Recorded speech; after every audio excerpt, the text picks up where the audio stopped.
Bien bonjour, bienvenue à cette nouvelle rencontre de Rue des Livres. Pour les personnes qui étaient là l'heure précédente, on va changer complètement de géographie, de température aussi, passer du Moyen-Orient au monde polaire, mais on va rester dans les histoires authentiques, puisque Jean Krug, c'est avec vous que nous allons passer cette demi-heure. Vous êtes écrivain et glaciologue. Et après des livres dans des mondes imaginaires, vous publiez un premier roman historique aux éditions Argile, une maison d'édition rennaise. Là où naissent les glaces, c'est son titre.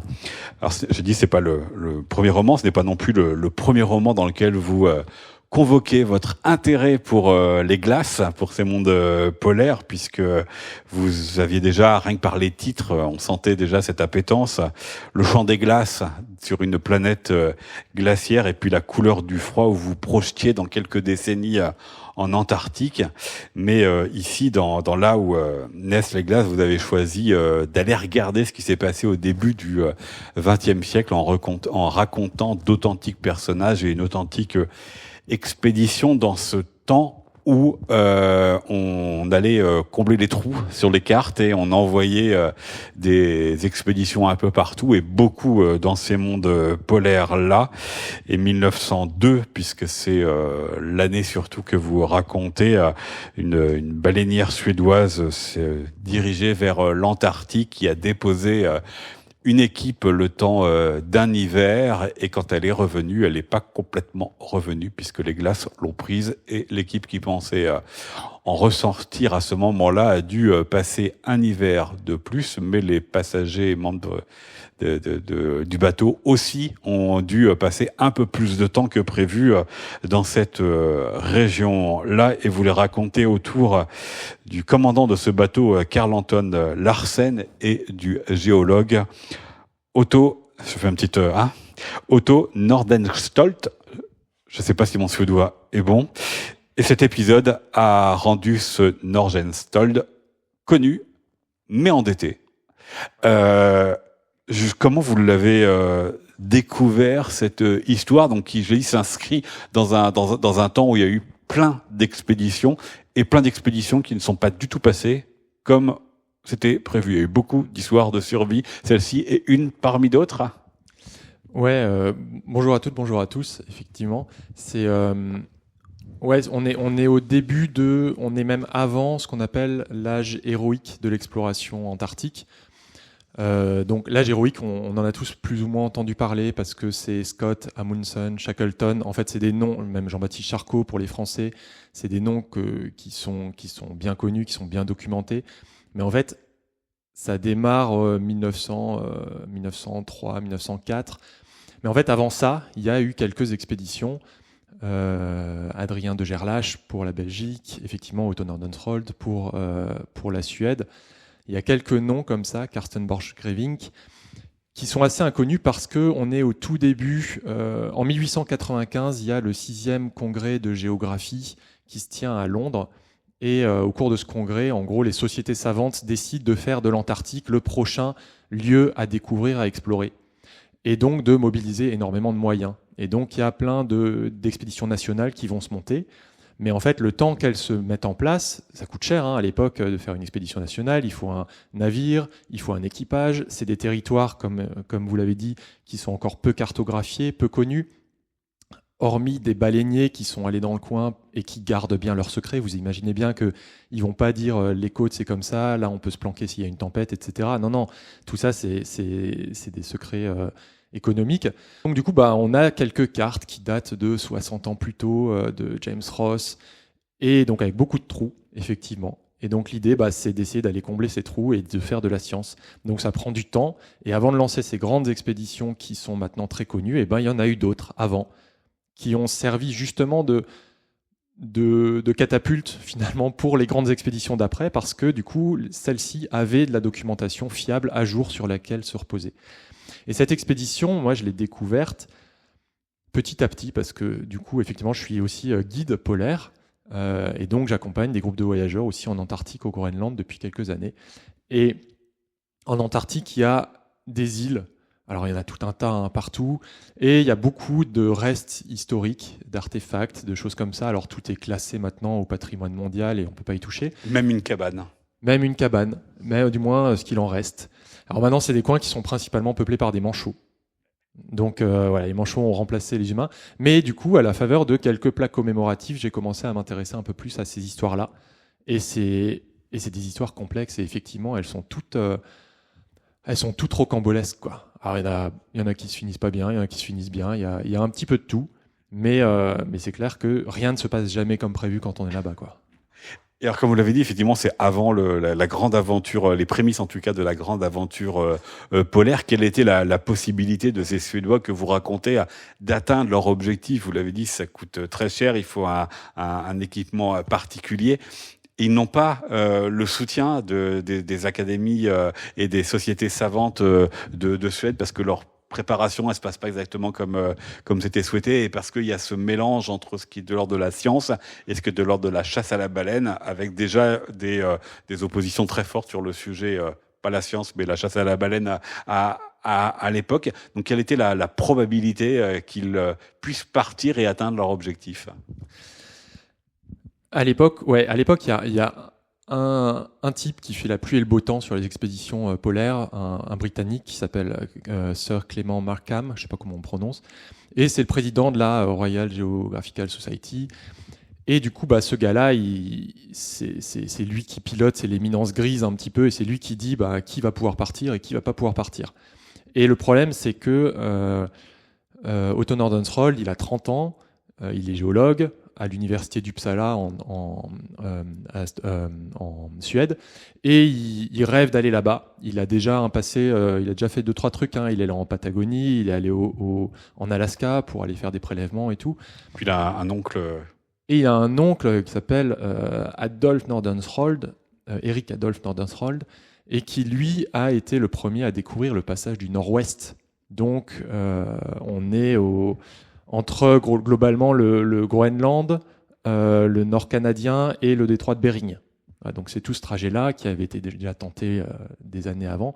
Et voilà, donc il a un passé assez lourd quand même en termes d'exploration polaire, sauf qu'à ce gars-là, on va lui dire non. Et Markham va lui dire non, en gros, t'es trop jeune, t'es trop inexpérimenté, on te confie pas une expédition comme ça. Et du coup, lui, il va pas se démonter. Et il va se dire, du coup, comment est-ce que je peux y aller? Et donc, il va contacter un commandant de navire, Carl Anton Larsen, dont vous parliez tout à l'heure, qui lui, c'est un baleinier pur jus. Hein. Son objectif, c'est de monter sa station baleinière en Antarctique. Il va y arriver, d'ailleurs, après, en Géorgie du Sud. Et du coup, il va lui dire, OK, emmène-moi là-bas avec un navire. Je m'occupe de payer le navire. Toi, Larsen, tu m'emmènes en Antarctique. Tu me déposes avec mes hommes sur cette petite île, on reste pendant 1 an et puis tu viens nous rechercher ensuite. Et Larsen dit OK, à une condition, c'est que du coup, moi maintenant, quand je suis là-bas, je peux aller faire la chasse à la baleine. Et puis pour rentabiliser tout ça, quoi. Et donc finalement, on est déjà à l'époque dans les prémices de ces espèces de partenariats public-privé qui sont finalement toujours un petit peu le cas maintenant, hein, même en recherche de plus en plus. Et du coup, c'est vraiment ça qui rend la chose possible. Parce que sans ça, c'était clairement pas possible. Et aussi dans une époque où déjà les baleinières commençaient à se tourner un peu vers la science, à être mixtes aussi dans leur usage que vous racontez par l'un des marins, en fait, qui ça fait 5 ans qu'il est avec Larsen sur ce bateau et qui a vu passer nombre d'expéditions scientifiques et qui a vu se métamorphoser aussi ce bateau qui fait de la chasse à la baleine mais qui fait aussi des aventures scientifique, il y a aussi un mixte jusque-là? Ouais, tout à fait. Alors rééquiper des bateaux, les retransformer au fur et à mesure de leur vie, c'est pas quelque chose qui est tout neuf. Moi je lisais dernièrement des carnets de voyage aussi du Mont d'Urville, donc on est en 1820, 1830, 1840. Déjà là, il raconte que tel navire est réadapté pour une nouvelle expédition, qu'on construit des nouveaux logements à l'intérieur, qu'on met en place des coins pour des instruments scientifiques. Mais là, c'est vraiment l'étape au-dessus, effectivement. Cette baleinière, en 1902, donc ça s'appelle l'Antarctique, avec un C, c'est le nom de la baleinière. Et du coup, c'est maintenant le nom d'un détroit aussi en Antarctique. Et cette baleinière, initialement, elle est vraiment prévue pour aller faire la chasse à la baleine. Elle a même été améliorée avec des des canons lance-harpons explosifs. Donc on a vraiment le top du top de la chasse à la baleine. Mais du coup, elle commence aussi à être... Auto Nordenskjöld demande à ce qu'elle soit aussi améliorée, transformée en navire scientifique. Et donc on va avoir un équipage qui va cohabiter comme ça, des marins, des chasseurs, des scientifiques. Et du coup, à côté des lance-harpons, il va y avoir une espèce de petite serre en verre à l'extérieur, sur le pont, évidemment, parce que du coup, les scientifiques, on va les mettre là où il fait froid. Ils vont pas râler. Et du coup, là, ils vont faire des expériences aussi de botanique, de prélèvement d'eau, des expériences météorologiques et tout ça. Donc, il y a effectivement tout un travail qui va se faire à terre, mais il y a aussi tout ce travail-là qui se fait à bord de la baleinière. Et à un moment, s'il y a une priorité, s'il y a une baleine qui se pointe, on arrête les expériences scientifiques et puis on va chasser la baleine, quoi. Donc ça aussi, c'est... Et en plus de ça, on est sur un monde qui est en mutation à cette époque-là, parce que ces navires qui sont, c'est ce qu'on appelle un 3-mâts barque, mais c'est des navires mixtes à voile et à vapeur. On a commencé à mettre des chaudières dans les navires. Ça aussi, ça a été fait déjà quelques décennies auparavant, mais là, ça commence à être le cas de manière un peu plus régulière. On met une chaudière, on met un moteur, il y a une hélice qui permet d'aller un peu plus fort et notamment de s'en sortir dans la glace, dans la banquise. Voilà. Donc c'est tout un tas d'évolutions et on est vraiment sur cette charnière entre l'ancienne marine à la voile sur des beaux voiliers en bois comme on le fantasme un peu tous et les navires vraiment du 20e en métal, quoi. Et son équipage, l'équipage du bateau et l'équipage de l'aventure scientifique, comment est-ce qu'il le compose, cet Otto Nordenskjöld, que vous racontez notamment par un autre personnage de cette aventure qui va rester le temps de cet hiver en Antarctique, qui s'appelle, alors si vous entendez les applaudissements, c'est parce qu'il y a l'inauguration juste derrière, qui s'appelle Gustav Akerlund, et on se demande bien ce qu'il fout là, quoi. Et lui aussi se pose bien la question, qu'est-ce qu'il fait là-dessus, lui qui se trouve être un bon à rien, on peut dire ça, qui se trouve être plutôt un naturaliste, pas vraiment un marin, et auquel le géologue lui répond, c'est justement parce que tu n'as rien à faire nulle part que tu as parfaitement ta place ici. Comment est-ce qu'il a réussi à convaincre des gens, un peu malgré eux, enfin pas complètement, mais en tout cas quelqu'un qui n'était pas forcément destiné à ça, à l'accompagner et à les passer quand même 10 mois sur la banquise, là où il y a peu de probabilité qu'il y ait un autre bateau qui vienne les chercher en cas de problème? Alors ça, c'est un peu une bonne question, parce que la réalité, c'est que je sais pas. Je sais pas, parce que ça, c'est moi, j'ai voulu écrire ce roman avec des points de vue des petites gens de l'expédition, pas des commandants ou du chef d'expédition. Et le problème, c'est que quand on veut écrire un roman historique sur des gens qui sont pas connus, le problème, c'est qu'on connaît rien d'eux.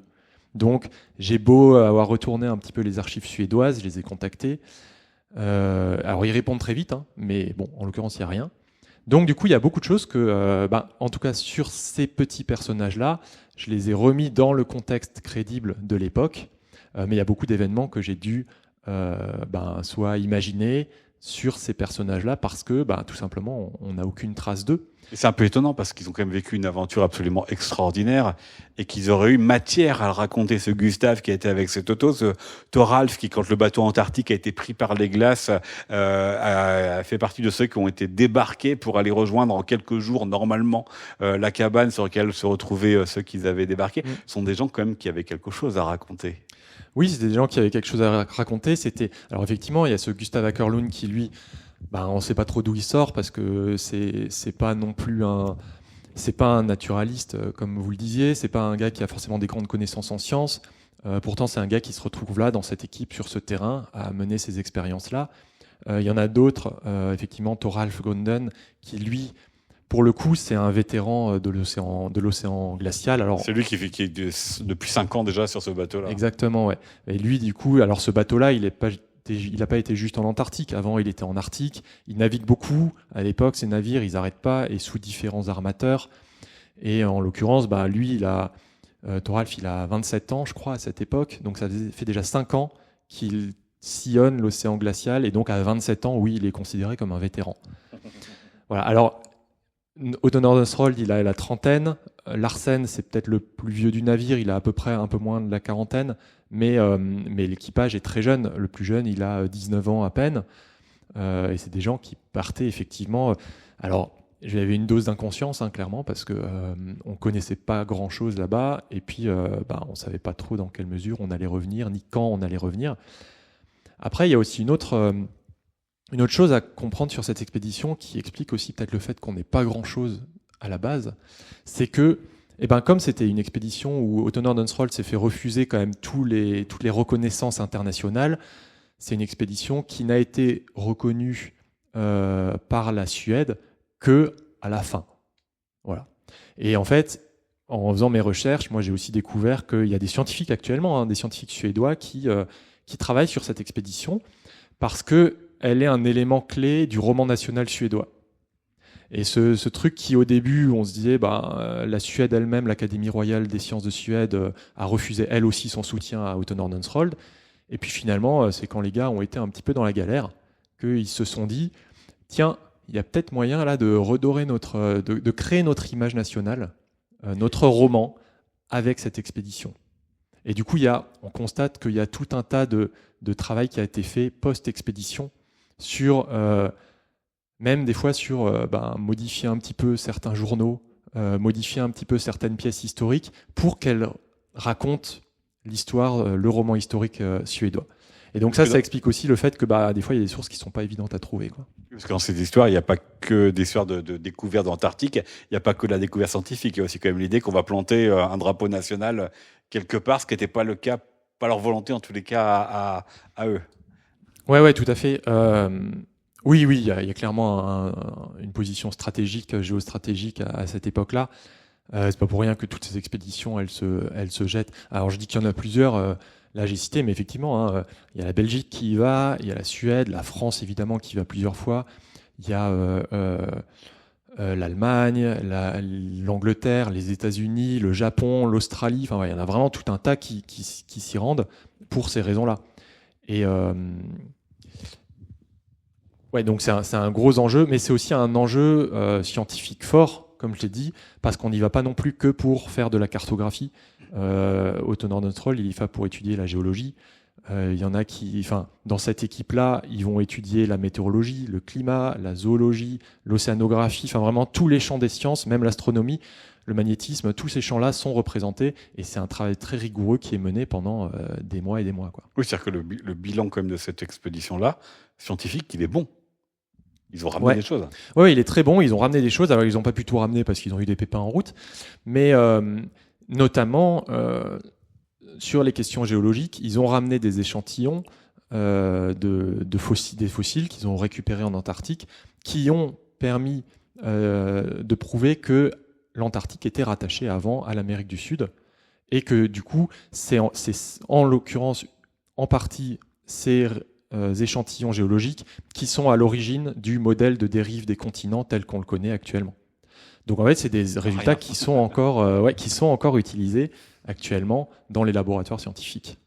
Je propose une lecture pour qu'on découvre, page 71, qu'on découvre la manière dont vous les racontez et vraiment dont vous les racontez, puisque vous l'avez dit, en choisissant notamment les points de vue de d'autres personnages que les leaders de cette expédition. C'est vraiment une aventure collective que vous racontez. Et donc on vous écoute sous les applaudissements. Merci, ça marche. Alors, Gustave salua ses compagnons d'un geste, puis esquissa quelques pas le long de la mer. Les glaçons échoués crépitaient à mesure que la glace fondait et que leurs bulles d'air s'échappaient, en produisant une mélodie ronde et pétillante. Le jeune homme se glissa dans le dédale, s'y perdit quelques instants, puis grimpa sur un iceberg. Le café était fort, brûlant et légèrement amer. Le boire ainsi, dans ce lieu idyllique, constituait un délice sans nom. Au sein de leur équipe, chacun avait ses petits instants favoris. Ces cubes d'espace et de temps que rien ni personne ne devait perturber. Pour Nordenskjöld, c'était contempler la richesse des contrastes et des couleurs lorsque l'aube ou le crépuscule étalaient leurs éclats sur les glaciers voisins. Jonasson et Bodman, eux, s'enivraient de la chaleur grésillante du poêle et de la douceur boisée de la cabane quand le vent cinglait et que la neige s'écrasait sur les vitres. Sobral et Ekelhof savouraient les parties de pêche dans le détroit de l'Amirauté, sur leurs canots ou dans un trou de banquise par temps glacial. Pour Gustave, c'était cela. Cet air marin et salé, ces bulles qui tintaient joyeusement, le soleil qui rayonnait et la chaleur torréfiée. C'était la simplicité de l'existence et la douceur lumineuse de leur petit monde qui vivait ainsi, ordinaire et heureux, depuis plus de 10 mois. Gustave se souvenait parfaitement du jour où le navire les avait abandonnés. C'était le 21 février 1902. L'air était aussi doux qu'en cet instant et le détroit de l'Amirauté brillait d'un bleu profond. Une fois la cabane montée, Larsen avait voulu profiter du beau temps pour reprendre la mer. Aussi les embrassades avaient été brèves. Thoralf Grunden, Ole Lorentzen, Christian Wernesgaard et Karl Skottsberg, ses amis, avaient tout juste eu le temps de les saluer avant de devoir remonter à bord. En quelques minutes, le navire avait relevé l'ancre, les voiles avaient attrapé la brise et sur un dernier coup de corne, l'Antarctique s'en était allé. Sur le moment, Gustave s'était senti totalement perdu. Il s'était demandé quelle folie l'avait pris d'accepter la proposition de Nordenskjöld de l'accompagner 1 an sur ce caillou sombre et désolé au péril de sa vie. Il s'était même pris à espérer que le navire fût bloqué au nord et contraint de revenir les chercher. Mais les premiers instants avaient aussitôt balayé ses pensées. L'équipe avait pris ses repères, établi son campement, préparé ses missions et réalisé ses premières observations. Les jours avaient défilé, la nuit polaire avait fini par s'étendre et le matelot ne s'était jamais ennuyé. Les activités ne manquaient pas autour de la station d'hiver. Réparer la cabane, réaliser les relevés quotidiens de température et de pression, des marées, étudier le champ magnétique, tracer les courses des étoiles dans le ciel, nourrir les chiens, mener les expéditions en traîneau, collecter les pierres, les fossiles, les algues, les animaux marins, chasser les phoques, creuser la banquise, observer la neige, cartographier les côtes, nommer les montagnes, les vallées, les canaux, les caps. Les tâches se listaient par dizaines et c'était une joie simple et constante de partager les recherches de ses amis, de les découvrir eux aussi, avec leurs qualités et leurs défauts, et de s'enfoncer enfin avec ce petit groupe dans le silence austral. Plongé dans ses pensées, Gustave leva inconsciemment son regard en direction de la pointe de la tente, qu'on distinguait à peine au loin. Aussitôt, ses pensées furetèrent vers le sud, l'archipel des phoques, l'île Christensen et son brouillard épais, le promontoire Borchgrevink, l'éclat diaphane du soleil ensommeillé sur le mont Jason, la barrière de glace, le voile blanc et Jonassen. Tout cela était étrange. L'isolement des dernières semaines avait été tellement fort et leur corps tellement soumis à la cruauté polaire que se retrouver dans cette cabane d'hivernage, maison la plus australe et esselée du monde, lui donnait l'impression d'être de retour dans le centre-ville d'Uppsala. L'austérité, la rudesse, cette impression d'effleurer les limites de son être, tout cela avait été si riche qu'il lui semblait que rien, désormais, ne serait plus capable de lui procurer la même émotion. Merci beaucoup pour cette lecture. Merci. Je vous ai proposé de lire cet extrait-là parce qu'il raconte beaucoup de choses de ce qui va ensuite s'enclencher à partir du 21 février 1902. Alors, je rappelle que dans l'hémisphère sud, les saisons sont inversées par rapport à nous. C'est pour ça que l'air y est doux à ce moment-là quand il débarque. Bon, autant qu'il peut l'être en Antarctique. Mais c'est qu'il y a cette cabane qui est devenue depuis un monument historique national de l'Argentine qui est conservée. Mais c'est aussi l'équipe que vous allez raconter comment entre leurs tâches ordinaires, leurs travaux scientifiques, ils vont vivre ensemble. Ils sont pas très nombreux, ils sont 6 sur ce temps-là. Comment ça vous a interrogé et intéressé de les raconter dans cette dimension collective qui se passe plutôt bien? Je pense que ça vient. Alors ça vient déjà à la base de. Moi, j'ai beaucoup de collègues du laboratoire de glaciologie, là où j'ai fait ma thèse il y a quelques années, qui sont partis aussi hiverner avec les programmes de l'Institut polaire français en Antarctique, dans les subantarctiques. Et donc, on m'a beaucoup parlé de ces espèces de microcosmes qui se créent, de ces petits groupes qui vivent isolés pendant des mois et des mois. Et alors, c'est quelque chose qui personnellement m'a toujours attiré, même si j'ai pas pu hiverner. Par contre, j'ai beaucoup navigué et dans les navires, on retrouve aussi ces petits groupes isolés où en fait on est là pour une même cause, pour une même tâche, on se serre les coudes, on vit des moments qui sont parfois compliqués, mais on vit aussi des moments qui sont fantastiques. Et je pense que les émotions, elles sont tellement décuplées dans ces moments-là que forcément ça marque le moindre petit truc qui sort de l'ordinaire va marquer beaucoup plus profondément. Et je fais souvent un parallèle un peu tout bête, mais quand on est en rando, des fois on se contente de manger à midi une vieille salade en conserve qui est franchement dégueu, et pourtant elle est trop bonne sur le coup. Alors que quand on est à la maison, jamais on mangerait un truc comme ça. Et là, il y a ce petit truc là aussi avec ce café, cette sensation là où Oui, comme vous dites, les températures sont douces, mais enfin, on est aux alentours de 0 degré, quoi. Rien que ça, là, un minuscule rayon de soleil qui dure, même qui dure 20 secondes, et ben ça marque. Et ça marque vraiment de manière intense, quoi. Parce que le reste du temps, c'est quand même globalement la galère. Et c'est ce que disent d'ailleurs tous les explorateurs. Et je pense qu'il y a ce côté-là aussi qui rend ces petits moments tellement savoureux, quoi, ces petits instants de grâce qui valent très cher. Et les galères, il y en a eu, puisqu'ils devaient au bout de 10 mois être récupérés par l'Arctique, donc qu'ils ont vu arriver, mais pas jusqu'au bout, puisque le bateau était pris dans les glaces et a coulé. Une partie de l'équipage était partie avant pour les rejoindre avec ce personnage de Thoralf, il devait les rejoindre en quelques jours, et là aussi, ça ne s'est pas passé comme prévu, ça a été beaucoup plus long, et puis il y a Larsen et le reste de l'équipage aussi qui vont vivre leur propre aventure. Mais ce qui est beau aussi dans votre roman, c'est qu'il y a l'idée qu'on n'abandonnera pas les autres. C'est que avant que le bateau soit pris dans les glaces et ce destin tragique que je viens de raconter, il y a cette idée qu'il va falloir comme à un moment ou à un autre trouver le chemin pour aller les voir. Il n'y arrive pas, il réessaye ailleurs, il n'y arrive pas, il réessaye ailleurs, il n'y arrive pas, mais on les abandonnera pas. C'est aussi un roman sur cela, la persévérance et la solidarité. Oui, clairement. Je pense que ça résonne aussi avec beaucoup de choses qu'on vit actuellement. Les choses sont pas très faciles et ce côté d'être ensemble et de faire front et de faire bloc et de se soutenir les uns les autres et de pas se lâcher alors même que les choses sont compliquées, je pense que c'est important et c'est un truc qui est souvent un peu dans tous mes romans, hein. C'est aussi cette notion du groupe, cette notion d'être liés les uns aux autres. Moi je suis arrivé à l'écriture par La Horde du Contrevent, donc d'Alain Damasio, donc même on est sur de l'imaginaire, hein. Mais en fait c'est un roman qui parle du groupe, qui parle du lien et tout ça, et c'est quelque chose qui moi me touche beaucoup. Une petite anecdote, là il y a quelques années on était en Antarctique sur un navire de passagers et puis on doit ramener à la fin on doit ramener les passagers à bord, donc nous l'équipe d'expédition on pilote les Zodiacs et puis la météo se gâte. Alors quand la météo se gâte en Antarctique, il y a des codes, machin et tout, et puis du coup le navire fait ses 2 sondes de corne, ce qui veut dire tout le monde rentre au point de débarquement, on rentre tous parce que ça peut vite devenir compliqué. Et là on ramène tout le monde et en fait galère. Une fois qu'on a déposé les passagers, il faut remonter les Zodiacs et ça c'est une opération un peu technique parce que il y a une grue sur le côté du bateau qui descend.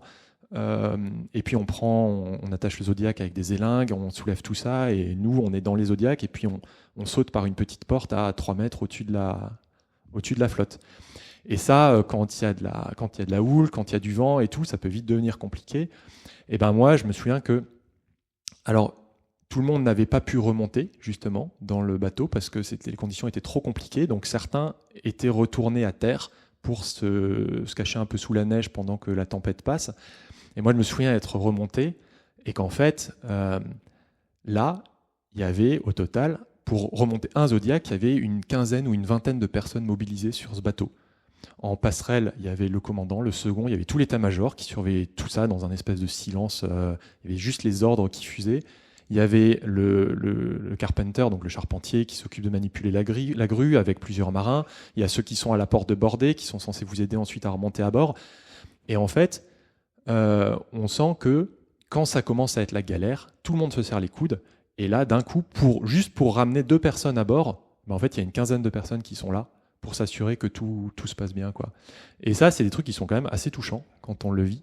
Donc il y a aussi ce côté-là qui ressort dans ce roman. Et puis dernière question, quels étaient pour vous les enjeux de l'écriture, de nous raconter à nous un monde qu'on ne connaît pas, sauf si certains d'entre vous ont été en Antarctique et y ont passé un hivernage ou plus, mais de raconter aussi ce qu'était ce climat, raconter quand ça craque aussi, quand ça menace de basculer, le danger que ça y a, et de raconter, de rendre compte de ce que vous attachez à l'expérience australe, à savoir une expérience qui bouleverse, endurcit, refroidit et enrichit l'être. Ah oui, j'ai écrit ça. Oui. Eh oui. On part dans des proses. Non, c'est essayer de montrer juste que ces régions-là, elles sont à la fois inaccessibles et pas du tout, enfin, complètement inhospitalières, hein. L'humain est pas le bienvenu là-bas, c'est pas pour rien qu'il y en a pas. Pour autant, c'est des régions très belles. absolument magnifique. Et je pense que les deux choses sont liées. Hein. C'est aussi parce qu'il n'y a pas d'humain, que c'est un territoire qui est vierge, que du coup on le perçoit d'autant plus magnifique. Et ça, tous les explorateurs sont d'accord là-dessus. Hein. Mais il y a aussi un côté d'émerveiller les lecteurs, les lectrices, pour garder toujours l'idée une petite idée de ce que c'est l'Antarctique, et qu'actuellement cet Antarctique il est en train de fondre. Alors moins que les Alpes, moins que le Groenland, mais à terme, il est quand même bien menacé. On sait qu'il y a des processus physiques qui sont en cours en Antarctique, qui sont en train de passer des points de bascule, et puis on a du mal à dire ce qui va se passer ensuite. Et du coup, garder ça en tête, c'est aussi c'est garder un petit peu ces réflexions, pouvoir s'en souvenir à des moments, à des enjeux, lors de moments clés. Là, typiquement, on a des élections qui arrivent. Il y a cette question du climat dont plus personne ne parle depuis 2 ans en France. Les gens n'ont plus rien à battre. Pourtant, elle est essentielle, elle est capitale. Et du coup, je me dis que peut-être qu'à certains moments, au moment de glisser un bulletin dans une urne, des gens se rappelleront aussi ce qu'a fait la science. Attention, on est dans le moment où on ne doit plus parler d'élections. Voilà, mais j'en dis pas plus, c'est tout. Ça s'arrête là. Très bien. Pour en savoir davantage donc, sur ces expéditions, cette expédition, je vous renvoie à Là où naissent les glaces, votre roman par aux éditions Argile. Et puis on va pouvoir vous retrouver, Jean Krug, sur le stand de la librairie Astrolabe, puisqu'il paraît qu'il y a un lien entre la librairie Astrolabe et les éditions Argile pour la séance de dédicace. Merci beaucoup, Jean Krug. Merci à vous. Merci beaucoup Merci. à vous.